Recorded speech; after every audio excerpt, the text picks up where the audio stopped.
साथियों, जय भीम, जय भारत, जय संग्राम, जय मंडल, जय जोहार, जय विज्ञान, जय जवान, जय किसान। आज का ये विशेष लाइव और ये 11 तारीख को लेकर 11 तारीख को जो हमारा आंदोलन अपनी बात को कहने का हमने दिल्ली में जो है बुलाया है, उसी को लेकर ये लाइव है। तो मैं अपनी बात को शुरू करते हुए सबसे पहले सभी धर्मों में जन्मे सभी संतों, गुरुओं और महान पुरुषों को नमन करता हूं। उनमें भी महामानव तथागत बुद्ध से लेके संत श्रीमंत सद्गुरु रविदास जी महाराज, भगवान वाल्मीकि महाराज, गुरु नानक देव, संत कबीर, गुरु घासीदास, नारायणा गुरु, संत गाडगे जी महाराज को नमन करते हैं। साथ साथ राष्ट्रपिता ज्योतिबा फूले, छत्रपति साहू जी महाराज, डॉक्टर बाबा साहब अम्बेडकर, महामना रामफू वर्मा, चौधरी महाराज सिंह भारती, सर छोटू राम, संत राम बी प्रजापति, बाबू शिवदयाल चौरसिया, मान्यवर दीना भाना वाल्मीकि, मान्यवर काशीराम साहब, साथ साथ बाबू जगदेव प्रसाद कुशवाहा और जननायक कपूरी ठाकुर को भी नमन करता हूं। मैं चंद्रशेखर आजाद 11 सितंबर को दिल्ली रामलीला मैदान में अपने मुद्दों और मांगों को लेकर एक आंदोलन हम लोगों ने बुलाया और मेरा विश्वास है कि हर बार की तरह इस बार भी आप लोग बड़ी संख्या में दिल्ली पहुंचकर इस आंदोलन को मजबूत करने का काम करेंगे। जैसे 2 अप्रैल का आंदोलन हो, दिल्ली में एनआरसी का आंदोलन हो, दिल्ली में जब हमारा गुरु घर टूटा उसका आंदोलन हो, या उसके अलावा भी कभी भी जब मैंने आपको, चाहे 21 जुलाई का आंदोलन हो, जब मेरे ऊपर गोली चली थी, समाज की बहुत सारी मांगों को लेकर हमने ज्ञापन दिया था, ऐसे सभी मामलों में बहुजन समाज के लोगों ने देश भर से मेरी एक आवाज पर आंदोलन को ताकत देने के लिए, अपना बल दिखाने के लिए हमेशा आगे बढ़ के इस लड़ाई को, संघर्ष को महान पुरुषों के रास्ते पर चल के आगे बढ़ाने का काम किया। मेरे आज भी याद है, कभी ऐसा नहीं हुआ कि मैंने आपको याद किया, आपसे आग्रह किया और आपने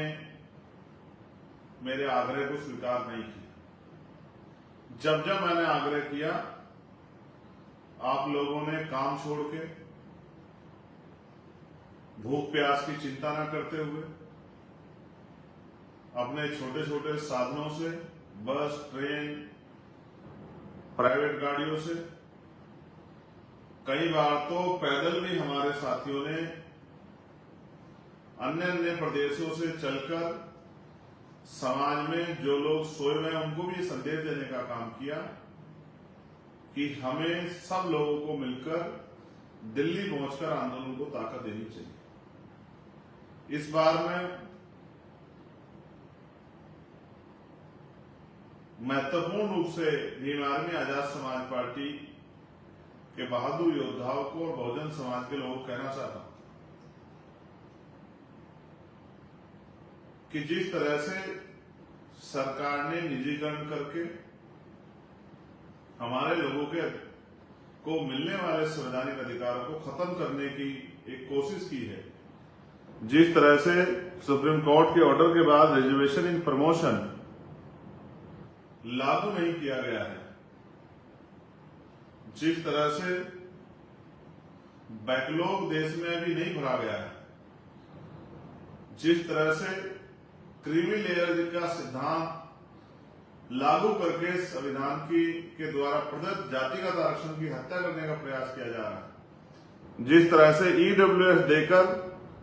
पहले ही संविधान की हत्या का एक प्रारूप, एक आधार तैयार कर लिया है, जिस तरह से 2 अप्रैल 2018 के मुकदमे अभी तक वापस नहीं हुए, जिस तरह से देश में दलितों, पिछड़ों, आदिवासियों, किसानों और धार्मिक भावना को ध्यान में रख के मुसलमानों पे, ईसाइयों पे, बौद्धिस्टों पे, जैनों पे, उनके धार्मिक स्थलों पे जिस तरह के हमले हो रहे हैं या उनकी मॉब लिंचिंग की जा रही है और पिछले कुछ दिनों में घटनाएं बढ़ी हैं, ये भी आपके सामने है। मैं मानता हूं लोकतंत्र में जनता मालिक होती है, लेकिन आज की सरकारें जनता की बहुत अहमियत नहीं समझती, इसीलिए वो लगातार उन अधिकारों को कुचलने का बड़ी तेजी से प्रयास करती रहती। इस बार भी समाज पे विपत्ति आन पड़ी है और मैं आपसे आग्रह करता हूं, साथ साथ मैं भीम आर्मी आजाद समाज पार्टी के साथियों से ये कहना चाहता हूं कि उनको वो कर भी रहे हैं, लेकिन मैं उनसे चाहता हूं कि समाज को जागरूक करने के लिए वो गांव-गांव मीटिंग करें आने वाले दिनों में। आज 4 तारीख है और 5 दिन का 6 दिन का समय आपके पास है, जो दिल्ली के नजदीक रहते हैं, हरियाणा के लोग हों, यूपी के लोग हों, मध्य प्रदेश के लोग हों, राजस्थान के लोग हों, दिल्ली प्रॉपर में रहने वाले हों, इन स्टेटों के लोगों से तो मैं आग्रह करूंगा कि वो अपनी बस्तियों में, गलियों में, मोहल्लों में, गांव में मीटिंगें करके समाज के लोगों को प्रेरित करें कि वो इस आंदोलन को मजबूत करने के लिए दिल्ली आए। जिस तरह से हमेशा आपने सरकारों को अपने बल से, जनबल से अपनी शक्ति का एहसास कराकर उनके गलत इरादों की भावना को रोकने का काम किया, उनको अपने फैसले बदलने के लिए मजबूर किया, उसी तरह से इस बार भी आपका ये बल समाज के लोगों में एक विश्वास और संघर्ष का मादा रखने वाले बहादुर साथियों के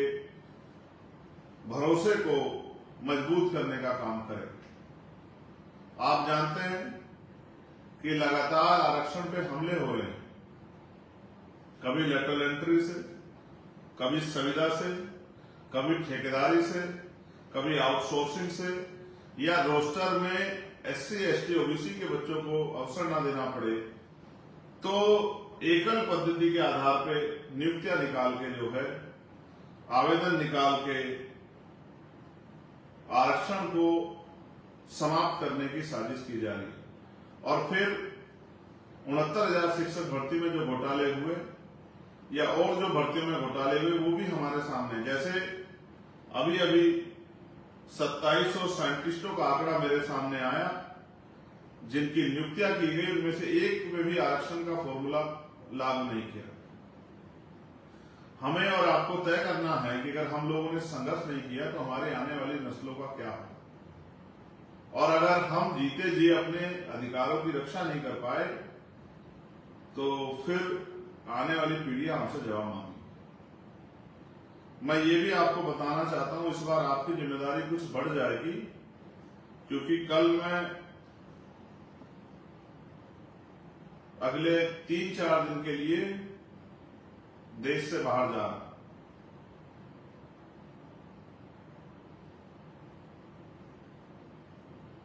संत रामानंद जी महाराज जो कौम के शहीद थे, मैंने ये संकल्प लिया था कि कि जब भी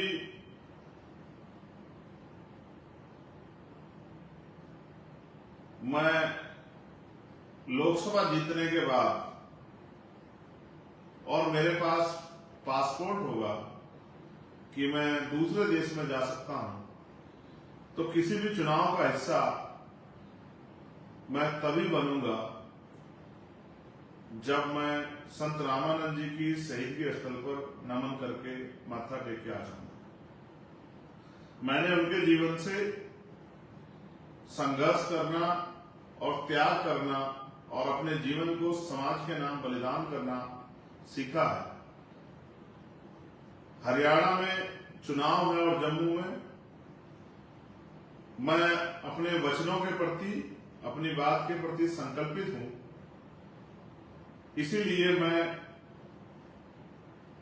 उस धरती को नमन करने के लिए जा रहा हूं। अगले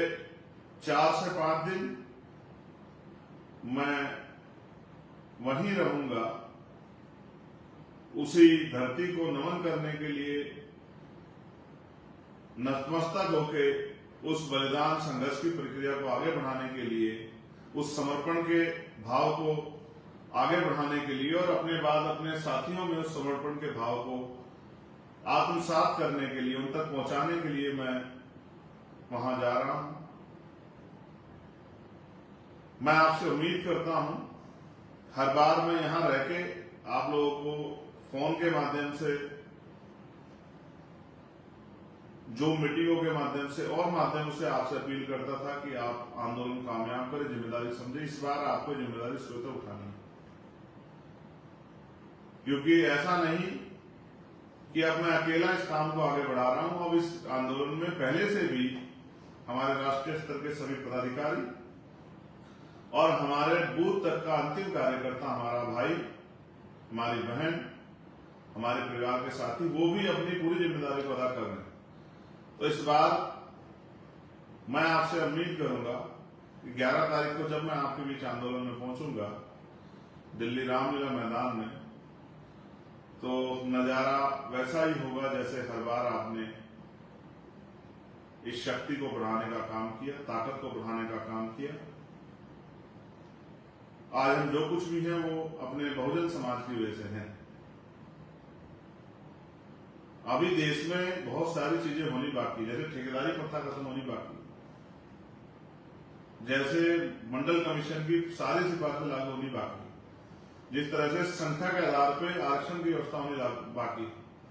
निजी क्षेत्रों में आरक्षण की मांग हम लोगों ने की, निजी क्षेत्रों में आरक्षण की व्यवस्था होनी बाकी, गरीब तक रोटी कपड़ा मकान की व्यवस्था पहुंचना भी बाकी, साथ साथ बहन बेटियों पे जो शोषण होता है वो शोषण अभी रुका नहीं, उसको थामना जरूरी है। इस बात को भी हमें नजरअंदाज नहीं करना है। साथ साथ नौजवानों के लिए रोजगार के अवसर, किसानों मजदूरों के अधिकारों की रक्षा, उनकी फसलों के उचित दाम, उनको न्यूनतम वेतन मजदूरों के लिए, साथ साथ देश में अच्छी पढ़ाई, अच्छी शिक्षा व्यवस्था, अच्छी चिकित्सा व्यवस्था, कुटीर उद्योग लगा के महिलाओं को घरों तक रोजगार, संपूर्ण रूप से सामाजिक न्याय, ये इन सब चीजों में एक बहुत बड़ा काम होना बाकी है। तभी संभव होगा। लगातार निजीकरण के जरिए जिस तरह से सरकारी नौकरियों को खत्म किया जा रहा है उसमें रोकथाम, ये तभी संभव होगा जब हम लोग अपनी ताकत बढ़ाएं। मैं आपसे आग्रह करता हूं और मेरी गैर मौजूदगी में हमारे भीम आर्मी के राष्ट्रीय स्तर के सभी पदाधिकारी, अध्यक्ष जी, महासचिव और तमाम सब साथी, और हमारी आजाद समाज पार्टी के सभी साथी, सभी प्रदेशों के अध्यक्ष, सभी नेतागण, हमारे राष्ट्रीय कोर कमेटी के मेंबर अपनी अपनी जिम्मेदारियों को निभाएंगे, ऐसा मेरा विश्वास है। मैं पुनः आपसे आग्रह करता हूं कि जहां तक भी मेरी आवाज जाए, 11 सितंबर 2024 सुबह 9:30-10 बजे रामलीला मैदान में मैं आपका इंतजार करूंगा। और मेरी उम्मीद और विश्वास है कि इस बार का आंदोलन इतना ताकतवर होगा कि सरकार की नींद उड़ जाएगी और सरकार हमारे अधिकारों के खिलाफ फैसले लेने से पहले 1000 बार सोचेगी। बहुत बहुत धन्यवाद। जय भीम, जय भारत, जय संविधान, जय मंडल, जय जोहार, जय जवान, जय किसान, जय विज्ञान। धन्यवाद।